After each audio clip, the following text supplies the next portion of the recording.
Bonsoir à toutes et bonsoir à tous. 25e, c'est écrit. 25e, c'est écrit où je suis toute seule. Personne ne répond, personne n'envoie de mails ou de messages dans les vidéos. Donc je l'ai fait pour les personnes qui se sont abonnées, pour les 9 vues de la 23e partie, qui en vérité était la 24e, pour les 9 personnes qui ont eu le courage de me chercher sur la chaîne de C'est écrit, puisqu'entre-temps j'avais rebalancé les anciennes vidéos, donc il fallait me chercher avec un peu de patience pour trouver le 23e qui était sur la jeunesse. Comme sujet, le contentement et la puissance. Je remercie Lila qui m'a envoyé un message. Je la remercie vraiment de continuer à m'envoyer des messages, mais pas sur le sujet. Donc, est-ce que les sujets vous intéressent pas? J'en sais rien. C'est pas un problème. Moi, je suis là. J'avais fait un thème sur la promesse. Est-ce qu'on garde ses promesses? Oui, moi je garde mes promesses. Donc je continue, mais ce sera pas long. Alors qu'est-ce que je peux dire sur la puissance? Ben, je pense que la puissance, ça me fait penser à une voiture. Quand on a une voiture, si elle est assez puissante, on peut doubler dans les côtes. Et si elle n'est pas assez puissante, c'est pas tellement génial, quoi. Mais en même temps, plus on a de la puissance et plus il faut mettre du carburant. Est-ce que j'aime la puissance? J'aime pas les puissants. Ceux qui se disent puissants, ça je les aime pas. C'est marrant, on dit les puissants, on dit pas les puissantes. C'est toujours des hommes qui sont puissants. Les femmes, moins souvent. La puissance pour nous, c'est la puissance de croire en nous. C'est cette puissance qu'on a au fond de nous et qu'on ne peut pas nous retirer. Il y a une espèce de puissance en nous qui est là, malgré le fait qu'on peut se sentir pas très à l'aise dans le monde dans lequel on vit. Il y a quand même cette puissance au fond de nous qui nous fait croire que ça va aller. Alors sur le contentement, je suis très contente d'avoir quand même quelques personnes qui ont suivi. 49 abonnés, c'est pas mal pour moi, je trouve ça, c'est 7 fois 7. Donc c'est génial, je suis très contente. Et puis je vous dis qu'il y a quand même 9 personnes qui ont regardé le C'est écrit 23e, puisque pour ça, il fallait quand même aller chercher dans la nouvelle chaîne. Le contentement, c'est se satisfaire de ce qu'on a déjà. Quand ça va pas, il faut regarder déjà tout ce qu'on a. Parce qu'on en a des choses, hein. On en a même de trop, hein. Des choses qui nous ont rendu contents pendant 1 heure ou deux, ou une demi-heure des fois, et puis qui traînent dans les placards. Le contentement d'être en vie, le contentement quand notre vie n'a pas trop de remous, quand il n'y a pas trop de gens à qui il arrive des choses autour de nous, quand on perd un boulot, etc., on n'est pas content. Enfin, on peut être que la plupart du temps dans sa vie, je pense qu'on est content. On a un certain contentement. C'est bien pour ça que les Français ne se lèvent pas. Ils sont assez contents, les Français, ils ne bougent pas. Le contentement, c'est pas l'extase.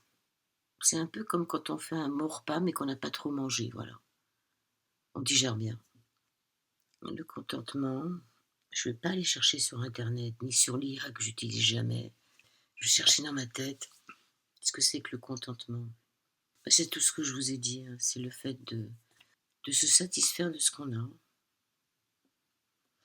Et même si on avait prévu quelque chose et que ça ne se fait pas, ou si on avait envie d'avoir quelque chose mais que ça ne se fait pas, c'est se contenter quand même de tout ce qu'on a. Et puis se dire que si on n'a pas obtenu la chose qu'on voulait, c'est peut-être parce que c'était pas bon pour nous, ou qu'on l'obtiendra plus tard. De toute façon, tous les rêves qu'on a, on les a un jour. Moi, je me souviens d'avoir toujours rêvé d'un canapé en cuir noir, en vrai cuir. J'ai jamais eu vraiment l'occasion de l'acheter parce que j'avais pas les moyens. Et puis là où j'habitais, à un moment, il y a des gens qui ont déménagé et qui ont laissé le canapé, mais vraiment impeccable, tout neuf, tout beau. Un canapé en fleurs de cuir noir, là. Et il a juste suffi que je demande à quelqu'un de le ramener chez moi. C'était vraiment à 2 pas. Et il m'a été offert. C'est-à-dire, voilà, j'ai pris ça comme un cadeau parce que je le cherchais plus. Je me disais, bon, maintenant, acheter un canapé noir en cuir, Les enfants sont grands, ils vont partir, quel intérêt? Et il est arrivé tout seul, le canapé noir, et j'étais contente, et il existe encore ce canapé noir, et il va durer longtemps parce que c'est vraiment un très beau canapé en cuir que j'avais pas les moyens de m'offrir. Voilà, vous voyez, je fais quand même des rimes sans en avoir l'air. Le contentement, essayez de savoir, ce qui vous a contenté dans votre vie. Est-ce que finalement le contentement, c'est d'avoir réalisé un peu ses rêves ou une partie de ses rêves? On n'aura jamais tout réalisé. Si on a tout réalisé, je pense qu'on s'ennuie, donc forcément, il y a toujours des rêves nouveaux. En tous les cas, je vous remercie d'écouter ce 25e, c'est écrit. Je continue à vous dire d'envoyer des textes, parce que là, je me sens un peu seule quand même, mine de rien. Et envoyer des textes, envoyer des voix, ou laissez-moi parler comme ça toute seule, c'est pas grave. J'ai dit que je tiendrais jusqu'à fin août, et là, je suis très contente, finalement, je vous répète, qu'il y ait eu 49 personnes qui se soient abonnées à cette chaîne, et que Lila m'ait envoyé un message sur ma boîte mail, et que il y ait eu 9 personnes qui ont regardé la 23e partie, c'est-à-dire la dernière vidéo que j'avais faite. Voilà, je vais aller me coucher, je crois qu'il est l'heure de dormir. Je vous souhaite un bel été, et que le soleil accompagne vos pas. Sujet qui pourrait être intéressant. Alors, sujet, il faut que je trouve un sujet, c'est ça le pire. Je ne vais pas tirer un ange parce que ça n'a pas l'air de vous convenir, les anges. Oui, sur l'ange de la puissance, il n'y a personne qui m'a dit pourquoi 2 fois de suite c'était l'ange de la puissance qui était sorti pour des maladies graves. C'est des personnes, c'est 2 personnes différentes qui sont dans un état de santé grave, je dirais. Donc personne n'a eu une idée sur pourquoi l'ange de la puissance est arrivé. C'est vrai que pour les gens, les petits, hein, comme on les appelle, ben, le mot puissance, ils n'aiment pas trop, hein, sauf pour faire de la route avec une voiture. Mais bon, vous m'avez pas répondu. Alors, un thème. Le thème de l'amitié, pourquoi pas. Est-ce qu'il vous reste une seule ou plusieurs amies d'enfance? Ça, c'est intéressant. Là, dans le livre que je vous parlais, là, Les Désenchantés, c'est une histoire finalement d'amis d'enfance, enfin de filles qui ne sont pas vraiment jamais perdues de vue.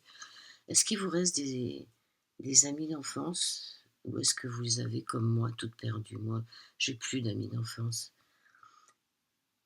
Mes parents ont déménagé, donc quand on déménage, c'est difficile de garder les contacts, surtout en bas âge.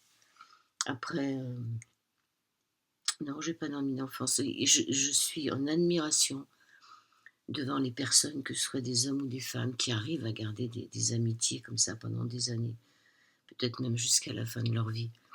Racontez-nous vos amitiés, vos inimitiés, comment on dit quand c'est pas de l'amitié, c'est inimitié, enfin je sais plus. Voilà. Et je pense qu'une amie d'enfance, c'est quelqu'un qui vous a vu vieillir, grandir, qui vous connaît qui vous connaît mieux peut-être que même que vos parents. Et c'est précieux, mais en même temps, c'est dangereux. Moi, je me souviens de ma grand-mère, je parle souvent de ma grand-mère, qui a vécu relativement âgée, puisqu'elle est née en 1905 et elle est partie en 99. Elle voulait pas avoir l'an 2000, elle voulait pas passer l'an 2000. Voilà, donc elle a quand même vu 2 guerres, cette femme. Elle était retournée vivre là où, plus ou moins, elle connaissait beaucoup de monde, dans un petit village à la campagne. Et on n'osait pas lui dire que ses amies étaient mortes, parce qu'elles tombaient les unes après les autres, et on avait l'impression qu'il n'y avait plus qu'elle qui restait debout. Mais elle n'était pas folle, ma grand-mère. Elle nous disait ah, ils sont toutes parties, surtout. Et moi, je reste là comme une conne. Enfin, elle disait pas comme une conne, mais. Et voilà, quand on perd des amis d'enfance, c'est un calendrier, l'ami d'enfance, qui s'en va. On se dit que c'est notre génération, comment ils appelaient ça, les hommes. Essayez de me trouver le mot, les hommes qui avaient fait le même régiment, qui étaient dans la même section pendant la guerre. Où ils disaient, on est de la même, ça me reviendra plus tard, parce qu'à ce moment j'ai plein de trous de mémoire. Mais ça me revient quand j'y pense plus, ça me revient. L'homme qui parlait d'un autre homme qu'il avait connu au régiment et qui était dans la même, et alors il disait, voilà, je sais plus, je le retrouverai pour demain, si jamais vous voulez pas, me le dire, je le trouverai quand même pour vous. Donc ma grand-mère, voilà, c'est ça, c'est les amis d'enfance, je le dis, c'est précieux et en même temps c'est dangereux. Moi, j'ai des la plus vieille amie que j'avais, elle est partie il y a quelques années quand même. Mais ça faisait longtemps que je la connaissais, elle avait vu naître mes enfants et cetera. Donc déjà, c'était une vieille amie, voilà, c'était ma plus vieille amie et elle est partie, bien avant moi. Voilà, parlez-nous de vos amis, est-ce que vous en avez encore? Allez, à très bientôt. Que le soleil accompagne vos pas.